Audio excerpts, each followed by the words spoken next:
when you went on there to kill Tony and you what made you one go, I'm hauling horses for a living and you're doing that and you grew up in South Texas and yes, sir. All that's going on. But I mean, did you grow up a funny guy and you were just like, I'm just going to try my hand at this and I'm going to go on kill Tony and like just cross my fingers and hope it works out? Or like, what was your thought process for all that? So growing up as a kid, the only way to get attention was to be funny or misbehave. And I don't like getting my ass whooped too much, so I had to stop misbehaving. I stuck with being funny. And I like the feeling I got when I made people laugh. You know, if I can make a joke and make someone laugh, and it brought me joy. It made me feel good. Everybody's got their thing, and that tends to be mine. And I always found myself getting in trouble in school for having a smart-ass comment. And literally, I know I'd be rewarded for it one day in the right application, but in school it didn't work out so well. Right. Being the funny guy, you know, like end up in detention or moving your day, you know, come sit next to me or whatever the teacher would say. And but as I grew up, I ended up getting rewarded for it and being funny and stuff. It worked out. And being the guy that makes people laugh, people tend to invite you back places or whatever. And so it's always kind of been something I enjoyed. And at what point did you decide you wanted to go pursue that career, though? I never took it serious for myself. I never thought I was like able to be a comedian, you know. And then that show Kill Tony comes to Texas, and I got exposed to it and saw, hey, they're giving anybody a shot. They're letting anybody sign up. Anybody in the world could sign up for Kill Tony. Doesn't mean you get picked, but if you do get picked, you get 60 seconds, and you want to make it count.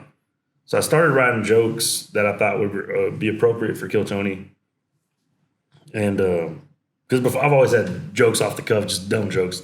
I would never write them down, didn't memorize them, just stuff that I would say that was funny. And I started like focusing on it. Hey, let me write some stuff and work on them and figuring that part out for myself. And then one day I'm like, I feel like I'm ready. And I showed up to town. This was late January, early February, I believe. I showed up to town to sign up for Kill Tony. And my first time signing up, I got picked, which is like unheard of.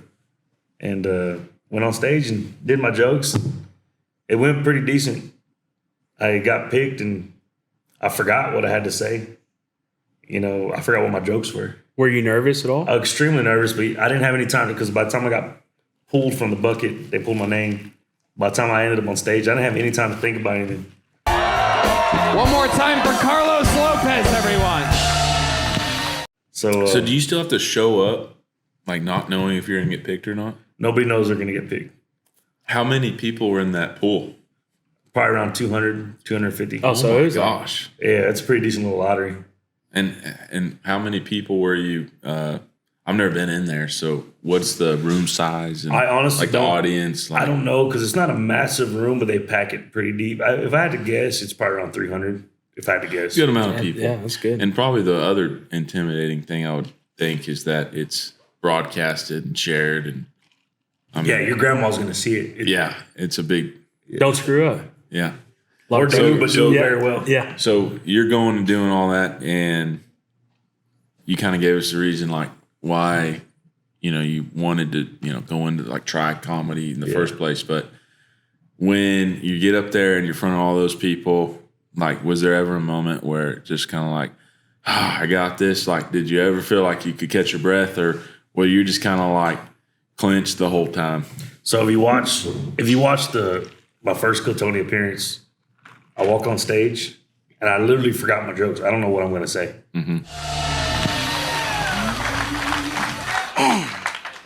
Well,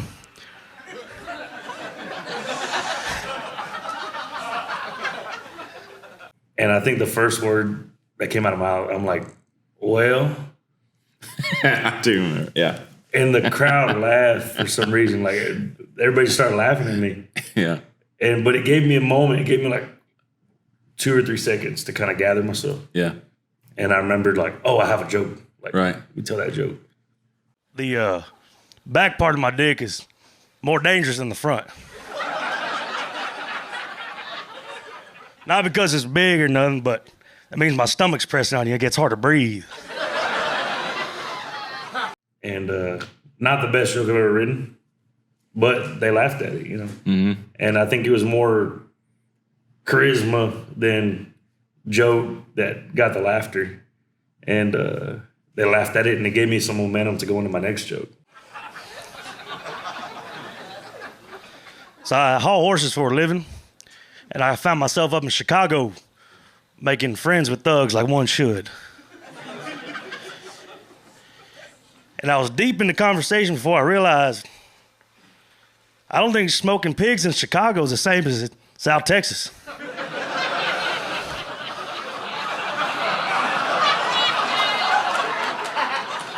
Gang, gang.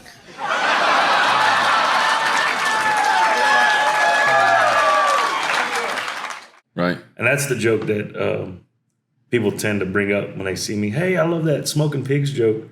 Yeah. That's the one I was about to. Yeah. That's the one I get the most like compliments on or whatever from people, from strangers.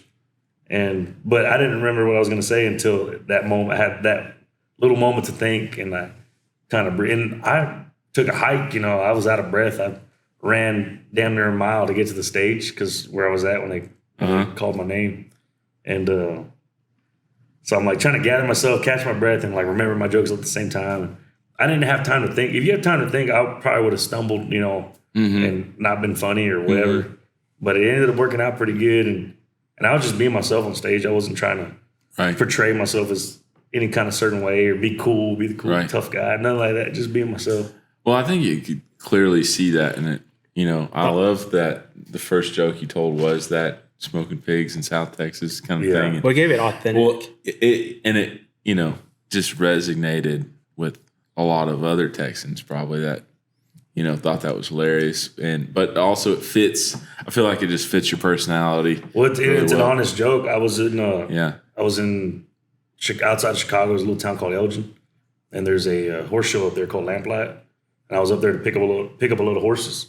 And the hotel I was staying at, there were some people there I was talking to, and they were a little different than me. I'll just say that. And I'm like, dude, we're two different kinds of people, you know, and it's cool that we're getting and having a good time. I'm hardly ever meet a stranger. Usually when I meet people, we get along pretty good. Mm-hmm. And so that's where I wrote that joke. It was in Chicago when I wrote that months prior, you know. Mm-hmm. And so it's pretty cool that like was a pretty honest joke. Well, I wasn't fabricating much, and then it worked out on stage, you know.